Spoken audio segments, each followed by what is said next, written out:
रामपुर नामक ग्राम में शंभू नाम का एक किसान था। शंभू बहुत ही भोला और सच्चे दिल वाला व्यक्ति था, जो हमेशा सच्चाई का साथ देता था। और शंभू बहुत मेहनती किसान था और दिन भर अपने खेत में काम करता और घर पर यह उसका जीवन था। शंभू फालतू चीजों में बेवजह अपना समय नहीं देता था, इसलिए शंभू की फसल भी बहुत अच्छी होती थी और शंभू अपने जीवन में बहुत खुश था। यही कारण था कि कुछ लोग उससे जलते भी थे। एक दिन कुछ लोग मिलकर एक योजना बनाते और फिर दो लोग शंभू के घर की ओर चल पड़ते हैं और उसके घर के पास जाकर आवाज देते हैं, शंभू भाई, अरे ओ शंभू भाई। शंभू अपने घर से बाहर निकलता है और कहता है, क्या बात है हरिया काका, क्यों इतना तेज अपना गला फाड़ रहे हो? अब क्या बतावे शंभू भाई, तुम्हारे लिए इतना बुरा लग रहा है कि मुझसे ये बात बोली नहीं जाती। अरे हरिया काका, बात क्या है? साफ साफ बताओ। अरे शंभू भाई, मैं ये बात कहना तो नहीं चाहता था, परंतु मैं मजबूर हूँ शंभू भाई। दरअसल बात यह है कि तुम्हारे ऊपर रमेश ने चोरी का इल्जाम लगाया है, जिसके कारण सरपंच जी ने यह फैसला लिया है कि तुम्हें इस ग्राम से बाहर कर दिया जाए।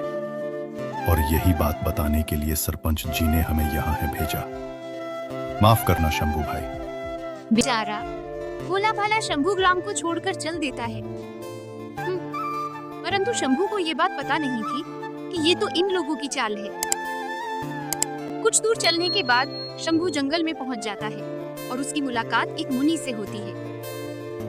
मुनि पूछते हैं, क्या बात है बच्चा, इस वीरान जंगल में अकेले क्यों भटक रहे हो बच्चा? तब शंभू अपने साथ हुए सभी बात को बताता है कि किस प्रकार उसके ग्राम वाले ने उसके साथ क्या किया है। उसके बाद शंभू आगे की ओर बढ़ चलता है और जाकर एक जंगल में अपनी कुटिया बना लेता है और लकड़ी काटकर अपना जीवन यापन करता है। रोज की तरह शंभू उस दिन भी अपनी कुल्हाड़ी लेकर लकड़ी काटने ही निकला था। तभी अचानक उसके सामने दो लोग आते हुए दिखाई देते हैं, जो कि उसके ग्राम के ही थे। शंभू कहता है, एसी का बात पड़ गई, जो तुम लोग इस शंभू चोर की कुटिया तक आ पहुँचे। तब वे लोग बताते हैं कि ग्राम में 1 साल से बारिश नहीं हुई, ग्राम में सूखा जैसी नौबत आ गई है।